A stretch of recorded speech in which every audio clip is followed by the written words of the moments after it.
여러분 안녕하십니까? 만성 적자에 허덕이고 있는 한국전력이 지난해 32조 6천억 원, 또다시 최악의 영업 손실을 기록했습니다.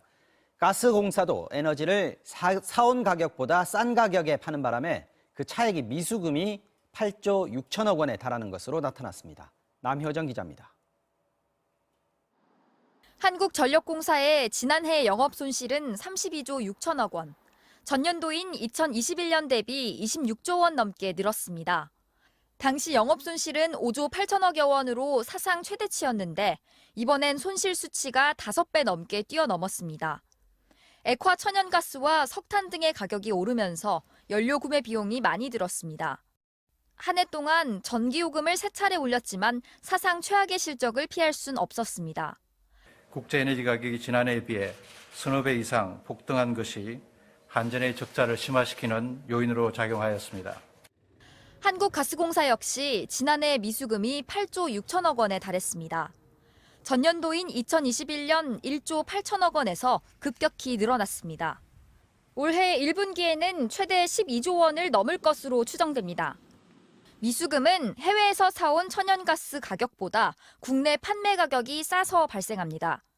가스공사 역시 지난해 요금을 4차례나 올렸지만 수입 원료 상승을 감당할 수 없었습니다. 사실상 자본 잠식 상태가 되면서 배당은 하지 않기로 결정했습니다. 한전 적자와 가스공사의 미수금을 방치할 수만은 없습니다. 한전은 올 1분기 전기요금을 이미 킬로와트 시당 13.1원 올렸고 이는 지난 1월분 관리비 고지서에 찍힌 전기요금 인상분으로 반영됐습니다. 당초 정부가 필요하다고 밝힌 올해 추가 인상분만 38.5원입니다. 가스요금은 일단 1분기 인상은 하지 않았지만 2분기 인상이 예고돼 있습니다. 정부는 서민 부담을 고려해 인상폭과 속도를 조절하겠다고 밝혔지만 요금 현실화를 계속 미뤄둘 수만은 없는 고민이 있습니다. MBC 뉴스 남효정입니다. 북한의 핵을 막기 위해서 미국의 핵 전력을 어떻게 운용할지를 논의하는 한미 군 당국의 회의가 열렸습니다. 북한이 핵을 사용하면 정권 종말을 초래할 것이라고 경고했고 이례적으로 미국의 핵 잠수함 기지를 방문하기도 했는데요.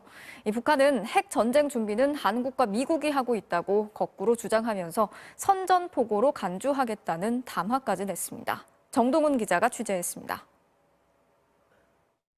미국 해군의 오하이오급 잠수함, 핵이 탑재된 트라이던트2 잠수함 발사 탄도미사일을 24발까지 발사할 수 있습니다. 대륙간 탄도미사일, 전략폭격기와 더불어 미국의 3대 핵전력인데 위치까지 극비입니다.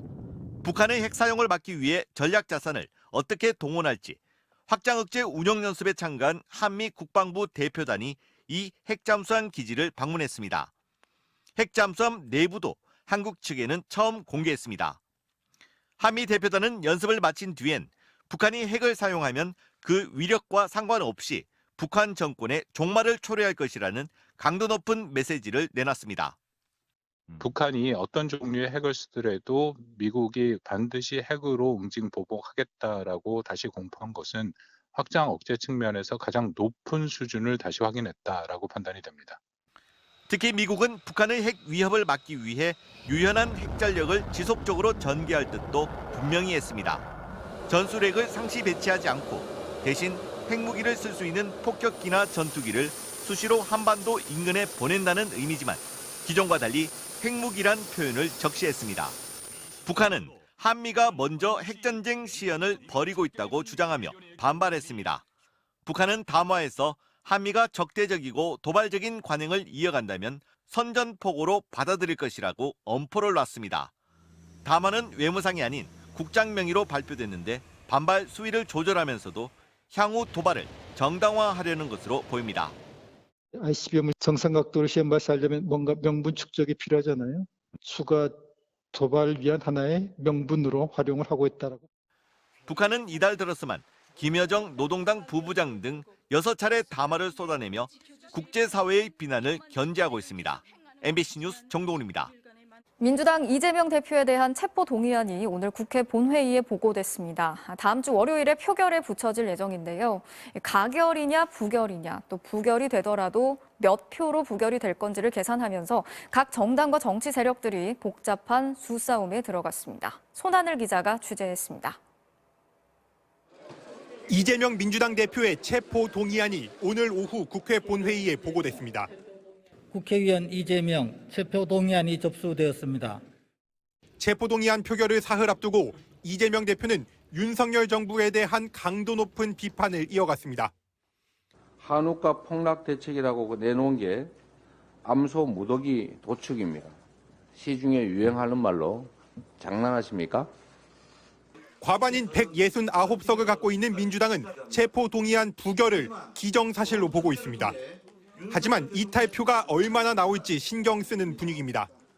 당 내에서는 일단 이번에 체포 동의안을 부결시키더라도 이재명 대표가 대표직을 내려놔야 한다는 목소리가 나오고 있습니다. 이대로 총선을 치르기는 어렵다는 주장입니다. 부결을 시키되 당대표한테 이렇게 결단을 요구하자. 이런 그룹이 하나 있고 검찰 영장이 이렇게 허접하니 법원은 이건 기각할 거다. 그러니까 당당하게 먼저 나가시라. 이런 그룹이 또 있죠. 이 대표 측은 사퇴 압박을 일축했습니다. 민주당 당원이나 지지자 중에 한 70% 정도 이상이 이재명 당대표 지지자들입니다. 이분들의 지지와 어떤 지지 강도를 유지하면서 저희가 총선에 임해야겠죠. 6석을 가진 정의당은 체포동의안 가결 입장을 거듭 확인했습니다. 이재명 대표는 무고를 주장하며 검찰 수사에 협조해 왔습니다. 말씀대로라면 영장 심사를 거부할 이유가 없습니다. 국민의힘은 이탈표를 늘리기 위해 심리전을 이어갔습니다. 이번에 똘똘 뭉쳐서 체포동의안을 거부한다 하더라도 그 이후에 다른 방법이 잘 없기 때문에 그런 점을 민주당 의원들이 많이 고민하실 걸로 생각을 합니다. 사흘 뒤 체포동의안이 부결되더라도 검찰이 계속 영장을 청구할 가능성 때문에 이 민주당 안에서는 논란이 이어질 걸로 보입니다. MBC 뉴스 손하늘입니다.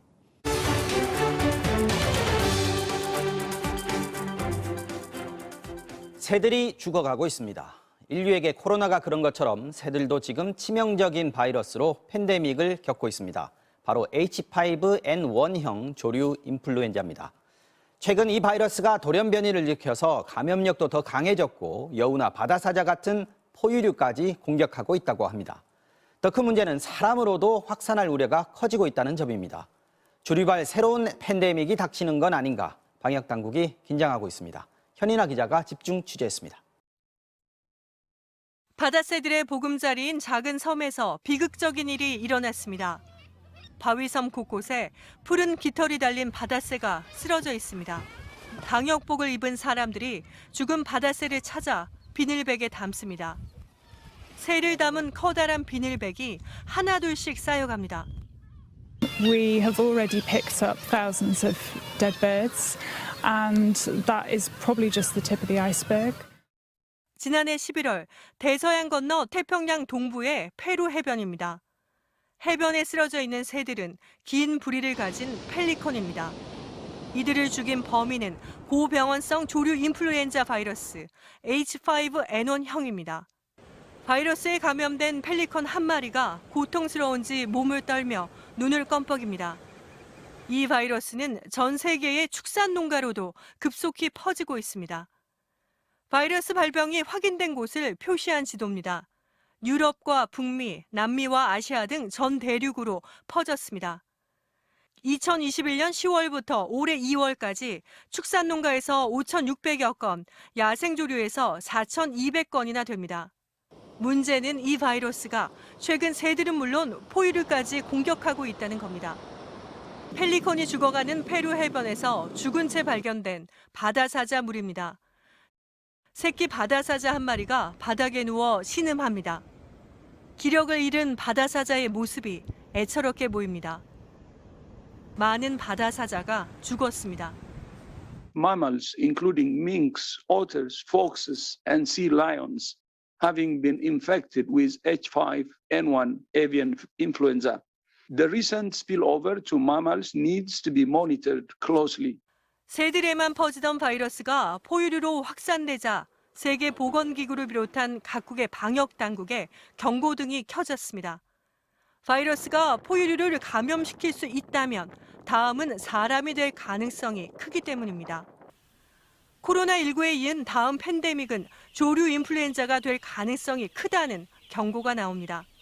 Most worryingly, mammals, and that raises our concerns about its potential future ability to infect humans.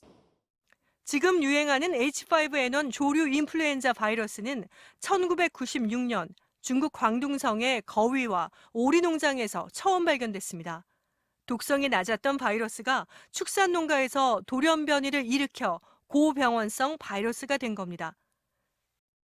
계속해서 밀집 사육을 하는 과정에서 새롭게 치사율이 높은 바이러스가 새롭게 발견이 됐고 이런 것들이 다시 야생으로 유출이 되게 된 것입니다. 그리고 그 바이러스가 다시 돌연변이를 일으켜 인간 속으로 파고들 기회를 노리고 있습니다. MBC 뉴스 현인아입니다. 마약류 투약 혐의로 수사를 받고 있는 배우 유아인 씨. 국립과학수사연구원의 모발 검사 결과 모두 3종류의 마약 성분이 검출된 것으로 MBC 취재 결과 확인이 됐습니다. 처음 투약 의혹이 제기된 프로포폴은 물론이고 대마초와 또 다른 마약을 투약한 정황까지 확인됐습니다. 이혜리 기자가 단독 취재했습니다. 향정신성 의약품 프로포폴을 상습 투약하고 대마초를 흡입한 혐의로 경찰에 입건돼 수사를 받고 있는 배우 유아인 씨. 경찰은 지난 5일 인천국제공항에 입국한 유 씨를 상대로 간이 소변 검사를 실시하고 모발도 채취해 국립과학수사연구원에 분석을 의뢰했습니다. 최근 국과수는 유 씨의 모발에서 모두 3종류의 마약류 성분이 검출됐다는 분석 결과를 경찰에 전한 것으로 확인됐습니다. 상습 투약 의혹이 제기된 프로포폴은 물론 소변에서 양성이 나온 대마, 그리고 또 다른 제3의 마약 성분까지 검출됐다는 겁니다. 소변의 경우 단기간에 사용하는 마약만 확인할 수 있지만 모발의 경우는 최대 1년간 투약한 약물까지 확인할 수 있어 정확성이 더 높은 것으로 평가됩니다. 유 씨의 휴대전화도 확보한 경찰은 디지털 분석 결과 등이 나오는 대로 유 씨를 조만간 피의자 신분으로 불러 조사할 계획입니다. 이와 관련해 오유경 식약처장은 식약처가 잡은 것은 유아인이 아니라 엄홍식이라며 유 씨의 본명을 언급했습니다. 식약처의 마약류 통합 관리 시스템에 6억 개 이상의 데이터가 있다며 시스템을 통해 프로포폴 투약 의혹을 밝혀냈다는 겁니다. 프로포폴에서 시작된 유 씨의 의혹이 대마와 제3의 마약 투약 의혹까지 번진 가운데 소속사 측은 경찰에서 공식적으로 전달받은 내용은 없지만 일정이 정해지는 대로 성실히 조사받을 예정이라고 밝혔습니다. MBC 뉴스 이혜리입니다.